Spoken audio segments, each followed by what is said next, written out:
Hi అండి, welcome back to our channel. ఈరోజు మా వారైతే అర్ది చేయమన్నారండి. ఉండ్రాల అర్ది అది ఎలా చేయాలో చూపిస్తానండి. ఫస్ట్ అయితే కొబ్బరికాయ తీసుకున్నాను. కొబ్బరికాయ చిన్న చిన్న ముక్కలుగా కట్ చేసేసుకొని మిక్సీలో వేసేసుకున్నానండి.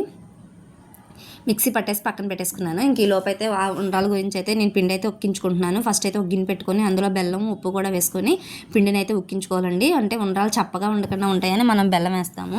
ఇంకా చక్కగా బెల్లం నేను మరిగిపోయిన తర్వాత మనం కొంచెం పిండి వేసేసి పిండిని ఉక్కించేసుకోవడం అండి. పిండి అంతా వేసేసాక ఒక 2 నిమిషాల నుంచి స్టవ్ ఆఫ్ చేసుకుంటే చక్కగా ఉక్కిపోతుందండి పిండి. మనకి ఈ టైప్లో వస్తే సరిపోతుంది.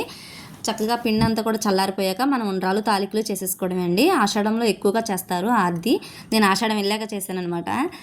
తొలేకాదశి రోజు చేశానులేండి.